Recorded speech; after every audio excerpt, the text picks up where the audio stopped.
What I'd really like to tell him is that he's got great hair, and could I have some of it? Um, I think I'm telling him that his view is very good news as long as we take the anthropocentrism out. That it actually works much better if you take the anthropocentrism out, and that the anthropocentrism is a bug, not a feature. That's the headline.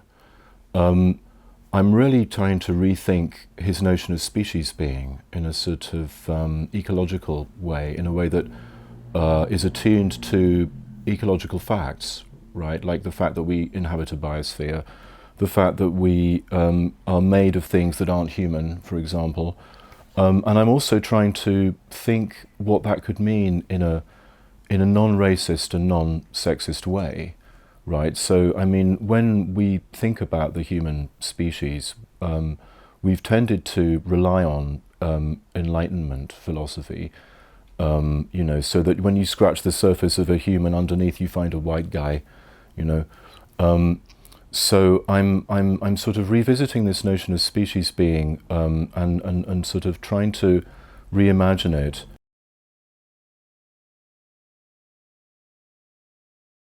It's very counterintuitive, and that's what interested me about it in the first place, when the idea popped in my head. And it's been popping into my head actually for years. When I wrote the book The Ecological Thought, I started to think about interconnectedness. And it occurred to me that if everything is roughly interconnected in an ecological sense, then actually there's weirdly less of everything. I took an example from the US tax code, actually, that when you're married in the USA, you're treated as 1.5 people rather than 2. So that in effect you become 3/4 of a person when you get married. And so in some way the US tax code is saying something true. Certain forms of monotheism, which are really agricultural society's way of explaining itself to itself, are not really helping in terms of how we rethink pretty much everything. You know, as we enter into an age where we have to take non-human beings into account, seeing as how they're already in social space, which kind of means that social space was never human in the first place, right? So I decided to go there. And what occurred to me was that this thing that I always hear quite a lot in ecological speech began to sound rather theistic, and this is the idea that the whole is always greater than the sum of its parts. And I thought to myself, well, I wonder whether that's true, actually. I mean, I keep saying it to myself, and I keep kind of nodding along when people say it, and we always do sort of, oh, yes, of course, oh, I know that, who doesn't know that the whole is always greater than the sum of its parts, and wouldn't it be absurd, not to think that? And it's as if we're all afraid of something, our own stupidity, probably, in my case, that we don't really want to go there. But what does it really mean if the whole is greater than the sum of its parts? It means that the parts are kind of expendable. So, for example, take the concept of Gaia, right? The James Lovelock idea that's also in popular culture right now, that that Earth systems are effectively a kind of form a whole that is greater than the sum of their parts, insofar as there's this sort of entity-like kind of not exactly intent, but agency, perhaps would be the right word. This means really that it doesn't matter if, say, coral goes extinct.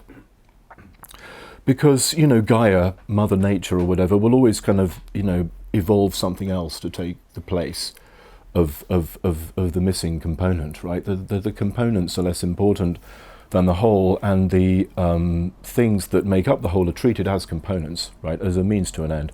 And this began to suck for me, in various ways. And I sort of thought, well, also given that most ecological beings, such as trees or ecosystems or meadows or human beings or chimps, are like messy heaps of other things, they're not exactly wholes in that kind of grandiose, exciting way that this holism is seeming to suggest. On the other hand, I am a holist, right? Like, I don't believe that things are reducible only to little bits, and so I need to rethink what holism could mean. So I decided, somewhat perversely, just to flip it upside down and go, what if the whole was always less than the sum of its parts? And I realized that actually, according to the sort of thinking that I like to pursue, namely object-oriented ontology, this is intuitively true because, and here's the argument, if something exists, it exists in exactly the same way as something else. Ontology is the study of how things exist, not what exists. That's a common mistake. I'm not the object police. I'm not trying to tell you that there are 20 million things or one thing or three things or whatever. I'm simply saying that if something exists, say for example a sentence, if sentences are real and sentences exist, then they exist in the same way as spoons. And how do they exist in the same way? They exist in the way that they have a kind of gap between what they are and how they appear, and this gap is irreducible and transcendental, but nevertheless the appearing and the being of the thing are kind of inextricably welded together, right? This actually implies what I'm calling subsentence, but it's actually much more simple than that.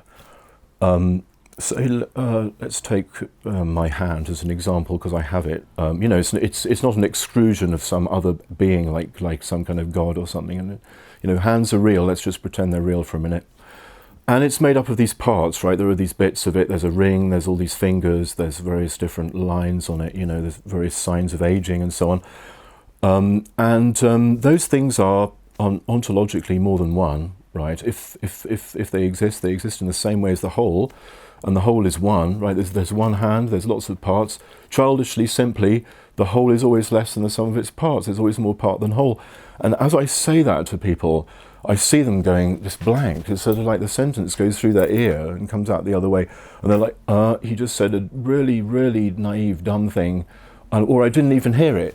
You know, and that's an interesting reaction to me, that something so childishly simple to understand would be automatically almost deleted. To me, this is a symptom of some kind of deep-seated and very pervasive ideological structure that's kind of structuring how people think.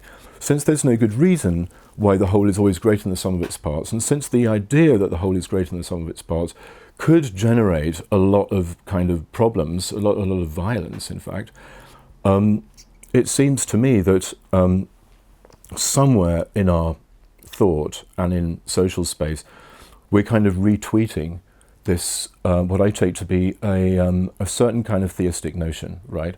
And it exists in a different way, because if the whole is always greater, it also means, you know, better than or more real than somehow. Whereas my less doesn't mean worse than or less real than. It simply means ontologically less in number, right? So the consequences of this are great, actually, because it sort of means that there's always a lot of wiggle room. You know, there's always a lot of stuff happening inside of stuff that allows new stuff to happen. So, for example, the biosphere, right? It's ontologically one, but it has lots and lots of parts, right? And, you know, you can sort of think to yourself, well, sort of this is why evolution can happen, right? Or, for example, neoliberalism, right now, neoliberal capitalism covers a large amount of the surface of Earth, physically, right, in various different ways. And a lot of intellectuals like me like to upstage each other by inventing scarier, bigger, badder versions of this thing that we find ourselves inside of. Now, what does this remind me of? This reminds me of the sort of my God is bigger than yours competition, right? And how's that working out for political praxis, right? Like, we're actually in the business of disempowering ourselves by hitting each other over the head with our kind of invisible God concept while pretending not to be religious. I mean, this is completely screwed, you know. My thought is, well, okay, so this thing that we're inside of, that we're part of, is ontologically tiny, right? It's physically massive, but there's so much more of us and this, or whatever it is, than it, right? It's like an ontological reason why Shelley is correct, right? Like why, you know, we are many, they are few, is actually not just, you know, it doesn't just happen to be historically or empirically correct, it's ontologically correct.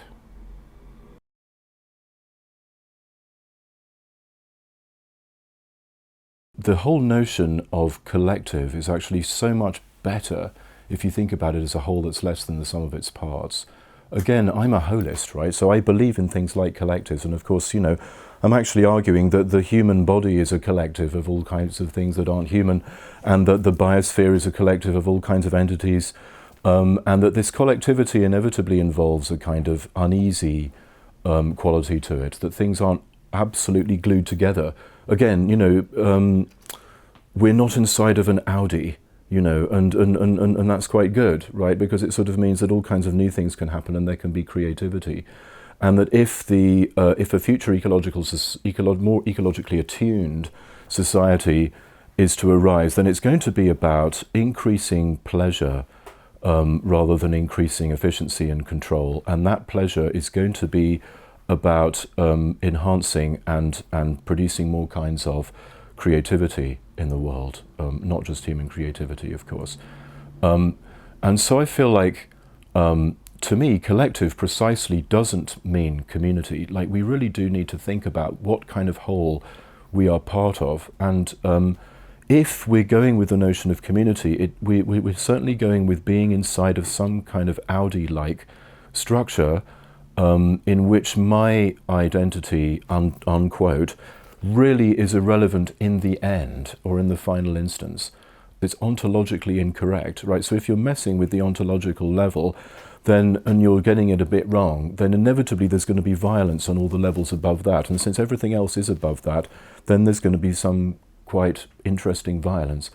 And the violence that, I see in particular is this kind of large-scale violence, that's been going on for 12,500 years since the advent of a particular kind of mode of addressing environmental issues, namely the one that we call agricultural civilization, the one that's actually running in the background like a kind of computer program, running in the background of everything else, feudal, Soviet, capitalist, whatever. There's this system running in the background. And the system does rely on something more like a notion of community than a notion of collectivity. But I think that collectivity is ontologically, scientifically, and politically where it's at.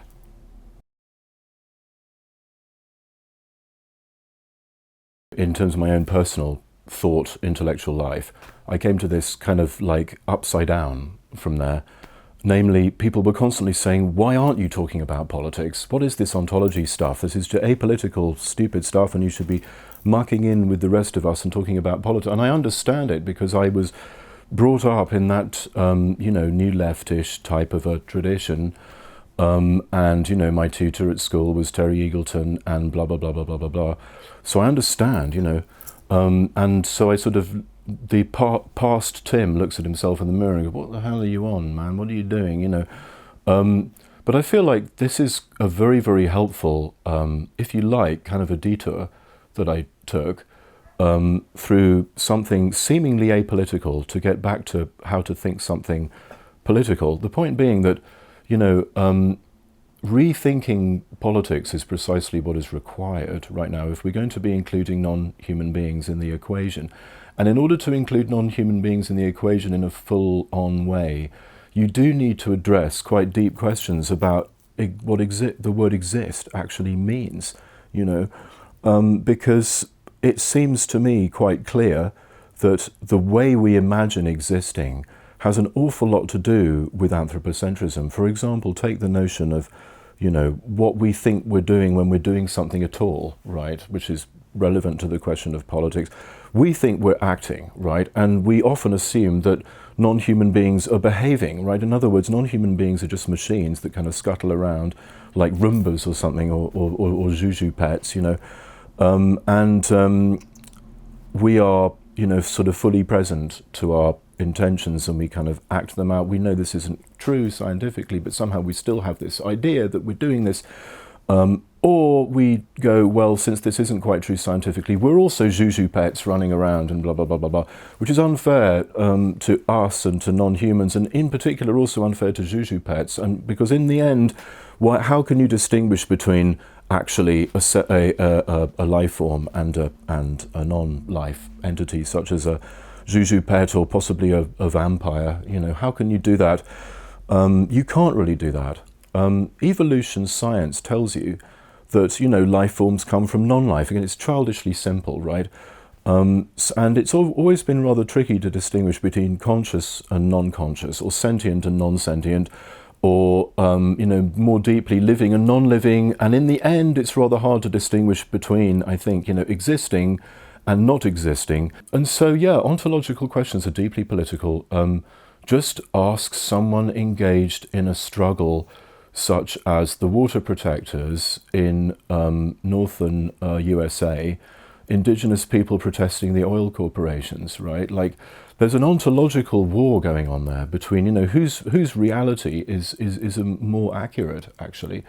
It's pretty deep, you know, and the violence and intensity of our world should alert us to the fact that actually there's a sort of really vast, deep issue or issues.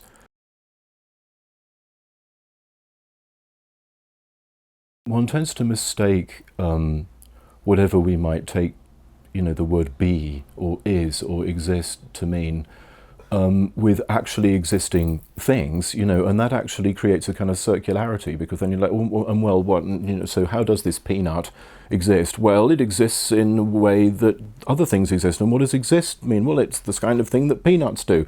And what is a peanut? It's a thing that exists. And what does exist? And it goes round and round like that. And so, you know, exist doesn't necessarily mean be sort of there in a way that I can point to.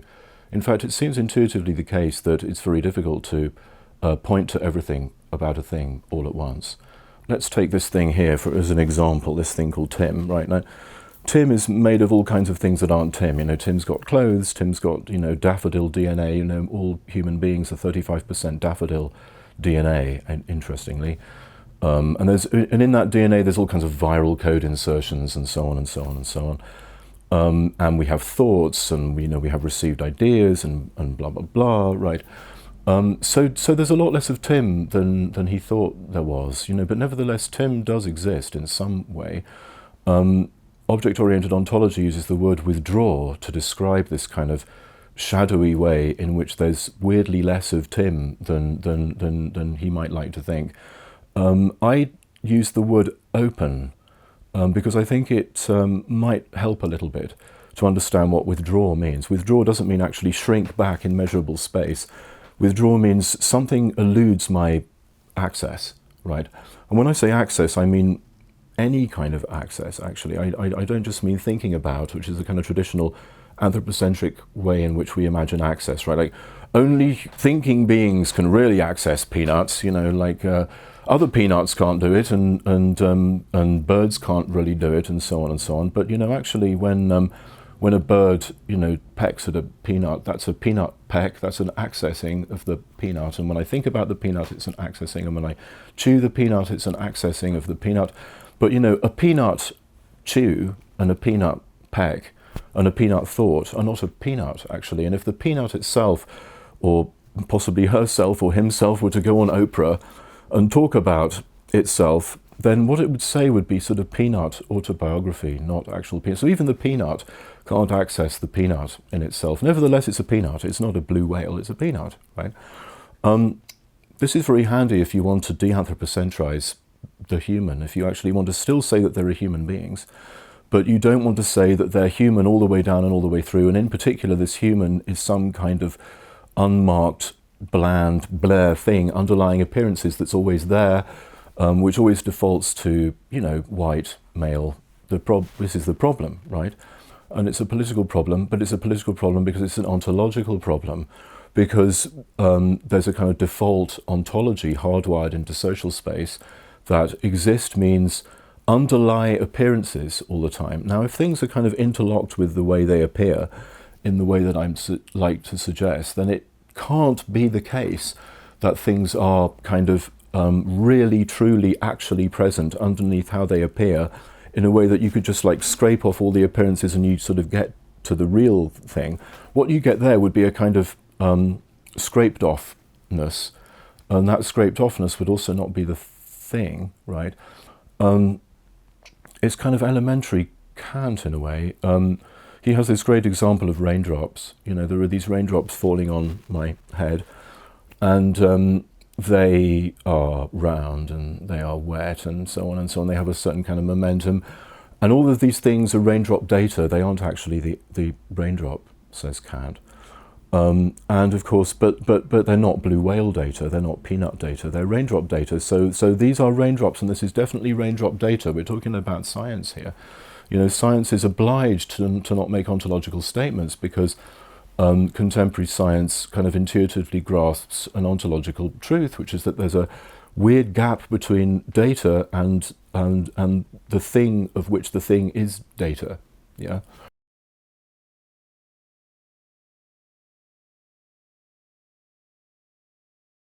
I've been trying to find a phrase that I'm comfortable with to describe the thing that people call nature. I take this term to be an extreme reification, and so I don't like to use it at all. So I sort of wonder what's out there, you know, above and beyond how I think about it. And what seems to be out there in a biological and ecological sense is symbiosis. Things kind of coexist in an uneasy way in which it's hard to determine in any particular relationship, you know, who's the top and who's the bottom in a certain way. And the relationship could come apart. That's sort of part of relationality, actually, that there could be what Derrida calls, you know, hospitality, right? There's that hostility is part of being a host, you know, that the shadow or threat or possibility of enemy is sort of always haunting the possibility of friend. If you try to get rid of it, then actually that's where the problem is. If you try to determine in advance who counts as friend and who counts as enemy, there's the problem right there. You know, in a way, this is basically similar to the idea that if you try to determine the difference between existing and not existing too rigidly, then there's a big problem.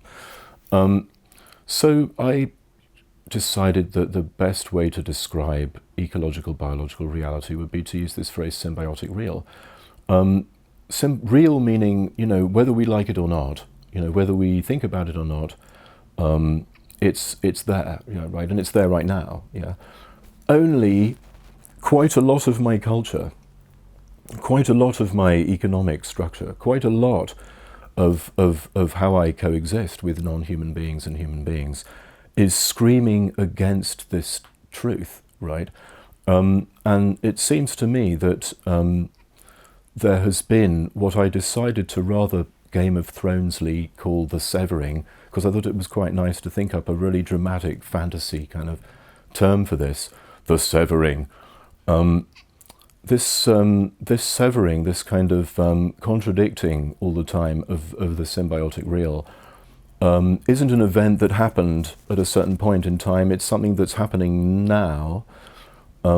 Think about the Big Bang, right? In a certain way, you know, everything in this room is a representation of the current state of the Big Bang, right? So in a certain way, the Big Bang is happening now, you know. Some of the obvious sort of evidence for this severing is sort of staring us in the face. It's called children.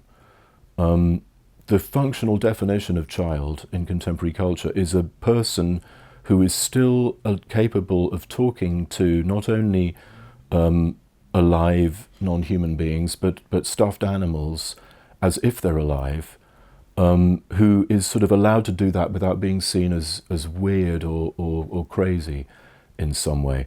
And at some point, you're supposed to not do that. That's called growing up. You know, take the Winnicott example. There's playing and there's reality. And the idea of playing with your soft toy is to get to a point where you can throw your soft toy away and talk about real stuff with real people. This always seemed a bit sad to me. I was want to hold on to my soft toy, you know, and sort of my project a little bit is like, how can I get it so that we can hold on to our soft toy as adults, you know, and how come we can't actually imagine a situation in which we could have a conversation about seemingly grown-up stuff like politics or whatever while holding soft toys, and why can't it actually be done in sort of silly, playful mode?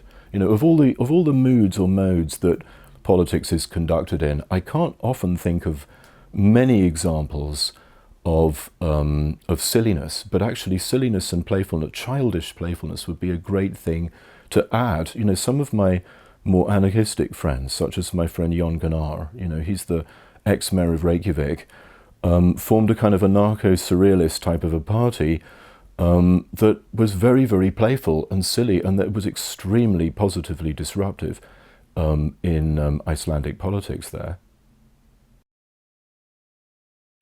If things are related in a kind of slightly uneasy but nevertheless inextricable, irreducible way, then the noise that makes is called solidarity, and the term actually describes a state of being as well as a practice. It's very interestingly situated between doing something and being something. And if you remember the kind of weird false distinction between acting and behaving, it kind of reminds me of that. So there's a kind of human, non-human distinction within the notion of solidarity itself that I would like to disrupt. I personally think that solidarity is the default affect of the biosphere. Since it's the default affect of the biosphere, we can only really think solidarity by including non-human beings in that thought. Otherwise, it's always going to go a bit wrong.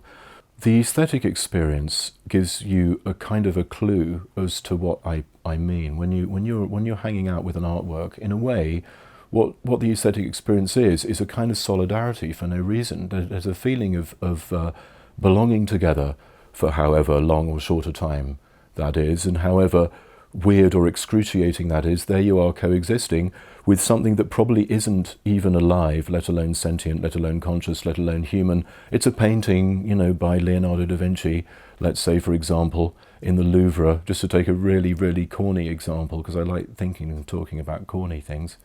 And there you are kind of hanging out with it. The day after the presidential election, I happened to be teaching the third critique of Kant, and people came into the class crying, and very, very upset, and what are we going to do? And I said, well, it's quite good that we're actually looking at the aesthetic today, because on the one hand, it's kind of a relief, but on the other hand, it's why is it a relief? It's not because it's apolitical particularly, it's because it's actually a sort of gesturing towards or channeling a kind of future politics in a way, so that, or a politics of futurality as such that can't be completely articulated in any form of politics. And this futurality has to do, again, with this kind of kinship, solidarity feeling, right? Like kinship, kindness, kind, it's one of the words that's in the mix there when we think about this notion of human kind and kindness. It ended up being a very, very helpful class because we were able to achieve some kind of sort of mind meld together against the awfulness of the situation that we were in.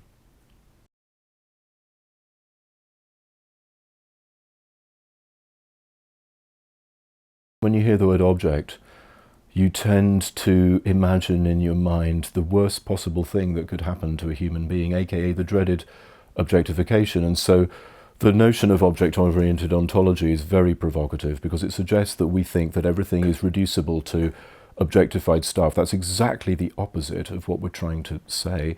What we're actually trying to say is that since the notion of person is actually quite cheap, since it's impossible to distinguish myself between being me as a person and me as an android, let's say, for example, Descartes sort of right? Like a default mode of being a person is being paranoid that I might not be a person.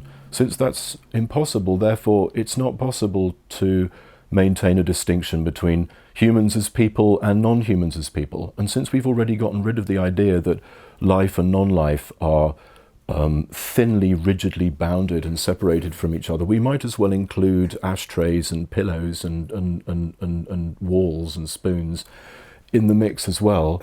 So one ends up sounding a little bit like some kind of goofy Yoda type of a character. And what I'm essentially saying to Marx a little bit in the book is that, or at least to Marxism, is that for sure you can have it. Absolutely go right ahead. You just have to include hedgehogs and you have to sound a little bit like Yoda. If you're okay with that, then by all means, keep it. And actually, I'm okay with it. And so I'm sort of suggesting quite seriously that we, drop the anthropocentrism. The trouble is when you take it out, you quite quickly arrive at a space not unlike, sounding like Obi-Wan Kenobi. And most people think that's something that other people do, like it's okay for an indigenous Australian person to sound like that, but it's not okay for a white person. I get this quite a lot in Q&As when I do lectures. People seem to want me to carry on. I mean, obviously I'm a white man, but do I have to say and act in a white man way? Do I have to say white man things all the time?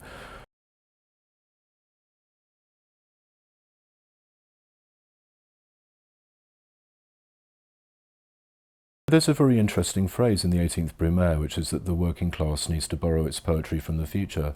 I think that's literally true, because I think poetry is from the future. In fact, I think a better way of putting it is that poetry is the future.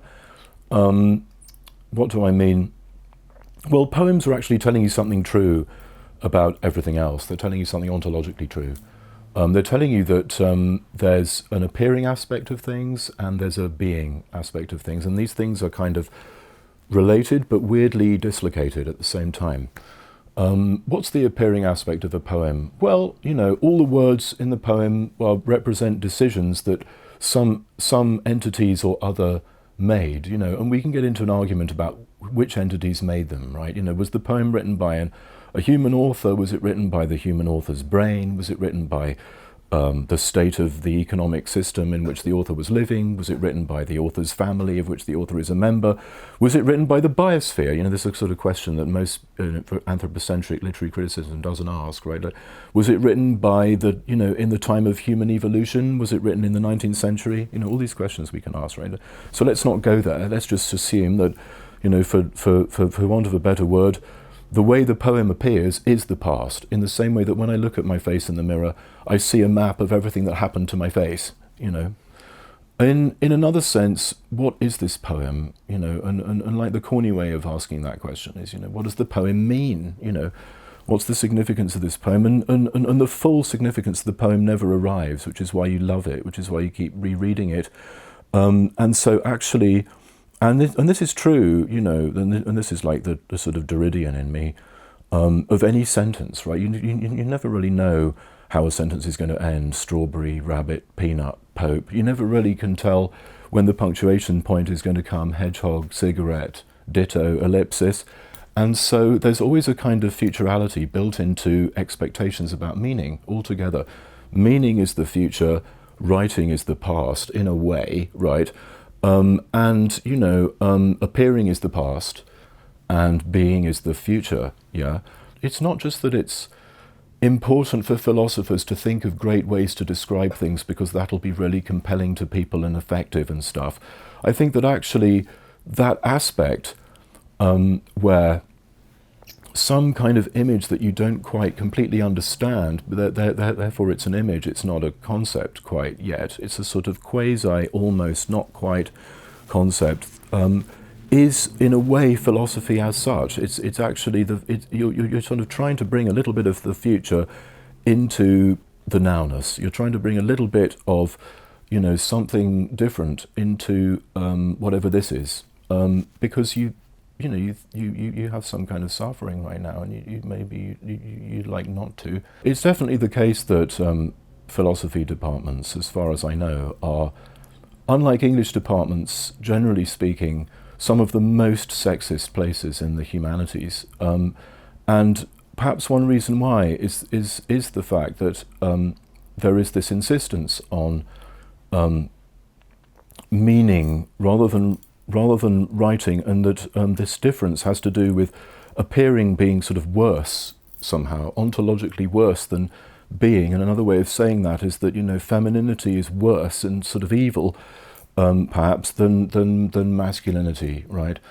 And perhaps, it would be a good idea for philosophy in general to become more poetic. Not just because it would sound better, but because that would be actually more philosophical in a certain way.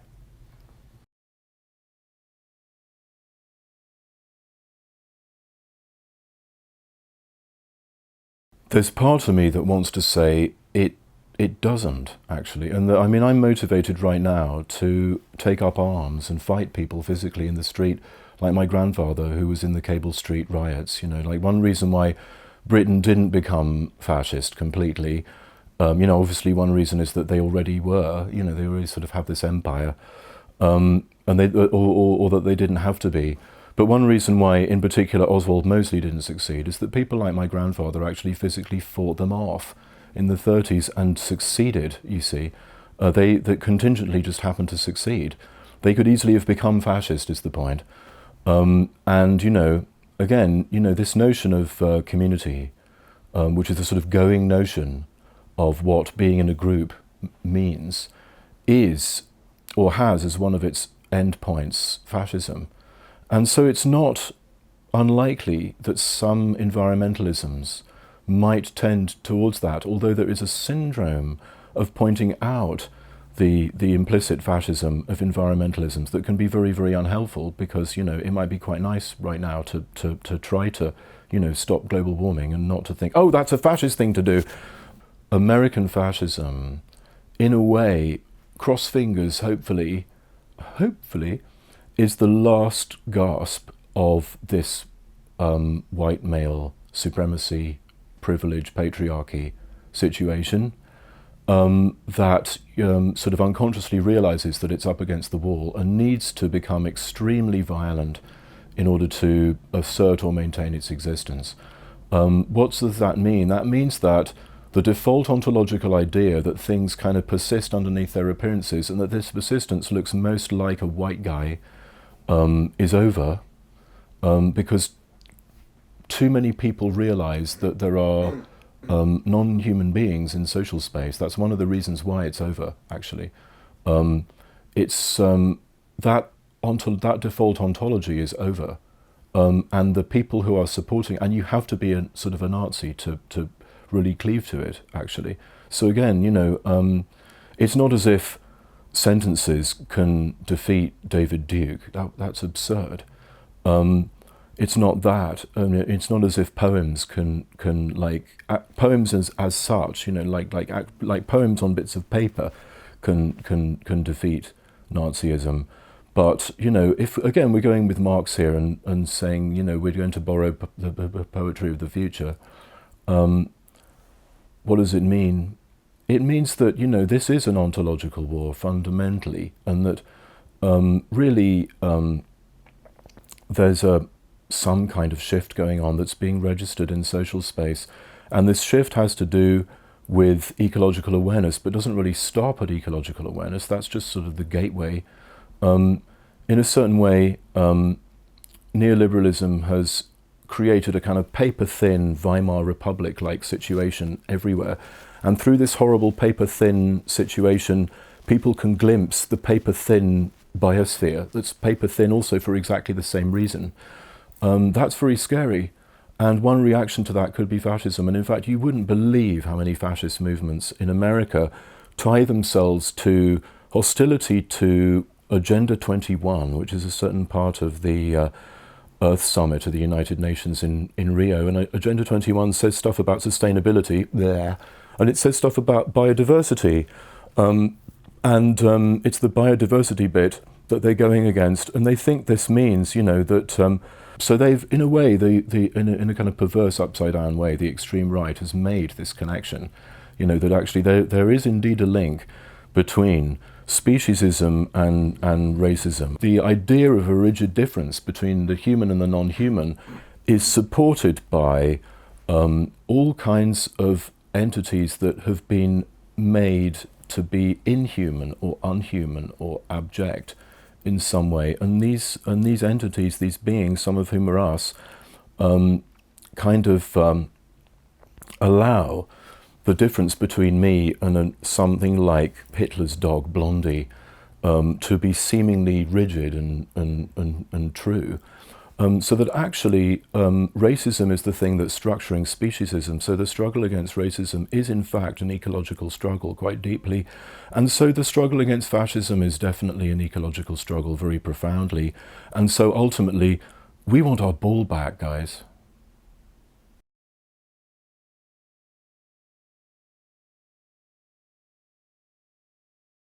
How to think the human in a way that isn't racist or misogynistic or speciesist, right? How to do that?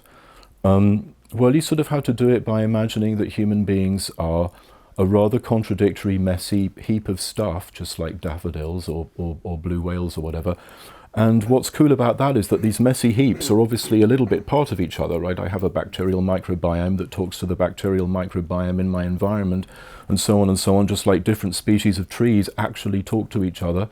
It has been discovered quite recently with chemical signals, and they share nutrients, even different species. This whole idea that you know, we're sort of competing in a kind of rat race, that kind of survival of the fittest social Darwinism that was there in capitalist ideology before Darwin showed up. You know, they sort of forced him to put that phrase in, you know, survival of the fittest.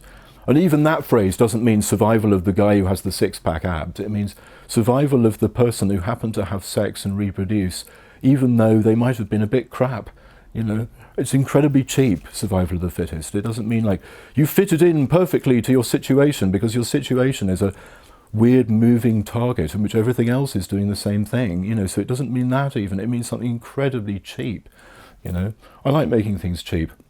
Books about human beings seem to be coming out nowadays, and why can't they be like a sort of left-wing one? Why do they always have to be anthropocentric? Why do they have to be sort of transhuman, sort of saying, you know, human beings are, guess what, really different from other beings because we're sort of cunning and canny and wise and clever and that's why we got rid of Neanderthals, because they were stupid and we had to kill them.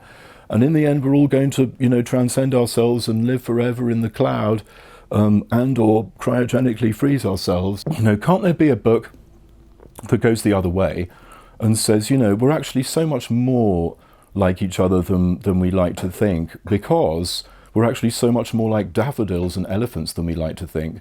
And that means, folks, that we can actually share each other's world. We don't have to share each other's world 100%.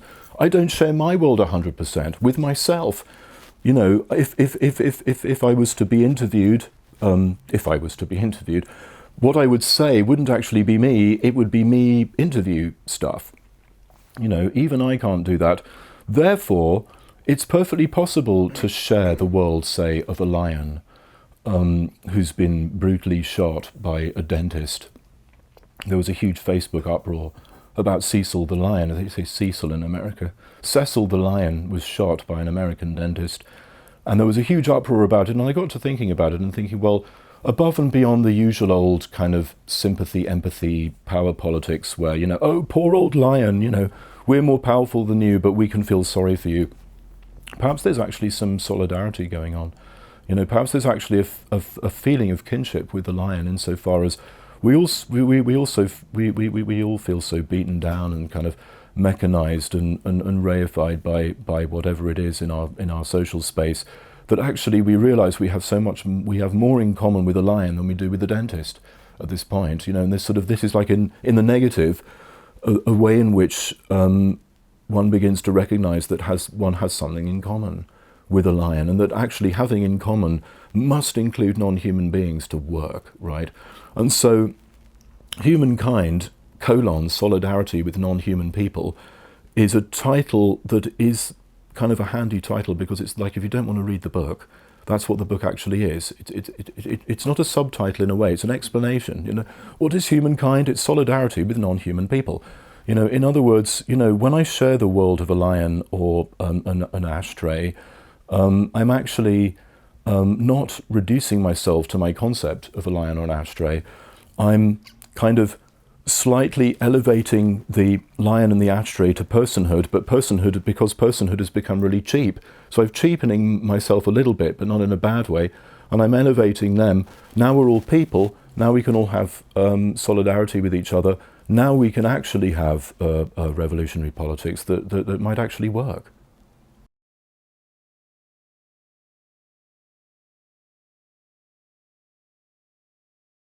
In a way, this goes back to the notion of philosophy. If philosophy isn't just the Sophia part, if it's not just wisdom, if it's the love of wisdom, then it's a kind of practice that doesn't have an end point in particular.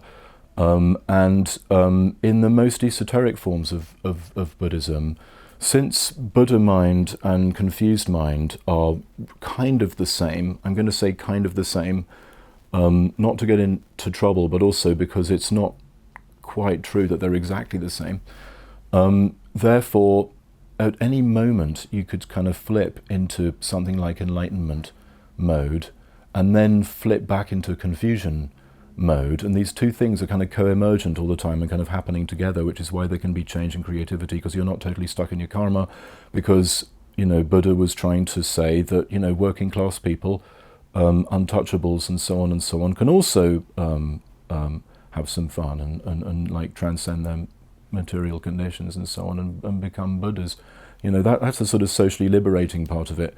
I agree with something that Nietzsche says, which is, he says, one of the things that Zarathustra says, actually, which is, love thy neighbor as thyself, but first of all, you have to love thyself, right? If only to find out what love thy neighbor could mean, And as you're one of those neighbors, if I'm a little bit dislocated from myself all the time, then love my neighbor as myself is deeply true, in a way.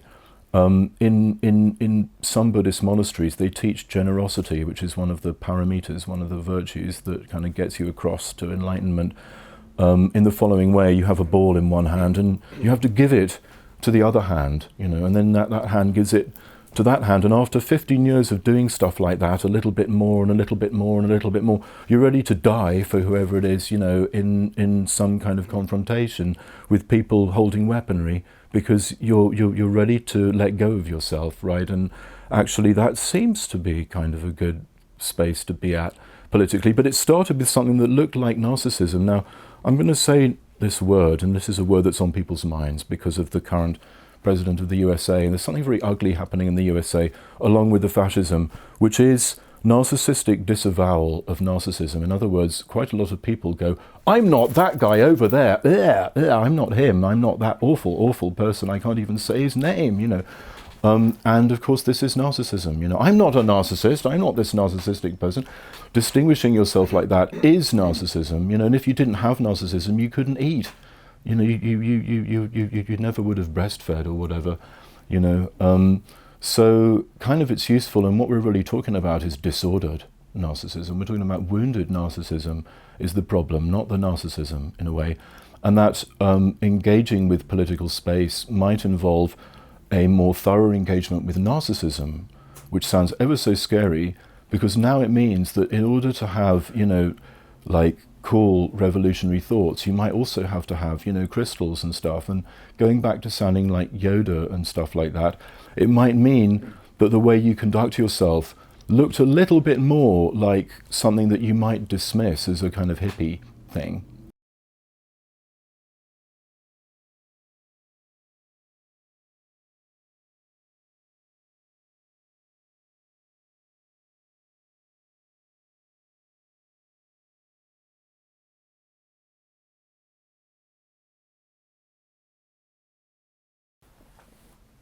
Somewhere in the middle of that poem,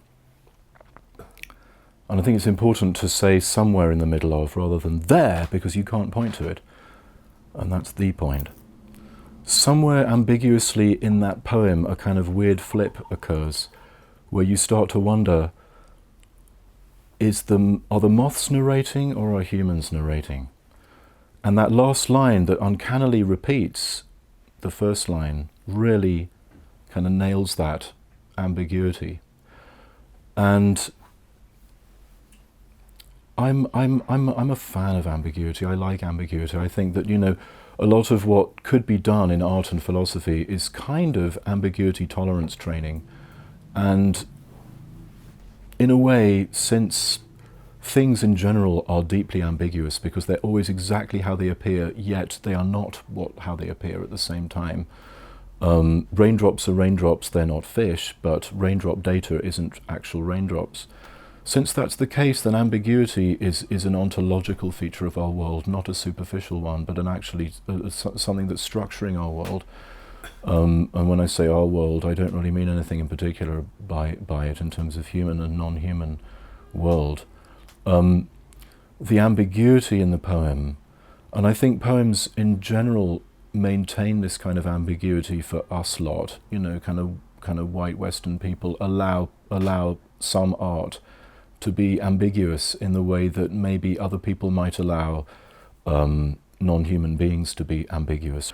I think that it's involving a kind of ambiguity that so-called civilization tries to delete in various different ways, and that, if anything, the practice, and we were just talking about practice, in a way meditation practice again is allowing things to be ambiguous. It's a great translation of Buddhism into Western sort of language would be you, whoever you think you are not the same as your experience. And meditation would be allowing experience to happen without grasping any of it and putting like this is a Tim experience, that isn't a Tim experience, that's a wrong, let's delete that one. That isn't happening when meditation is happening. Some kind of weird, queasy ambiguity that has incredible beauty and also a kind of weird, disgusting sadness to it as well. All these strange things mixed together starts to happen in that kind of environment, and I find this this kind of mood or mode to be in a way it's the secret sauce that kind of could actually ignite something really great in our world.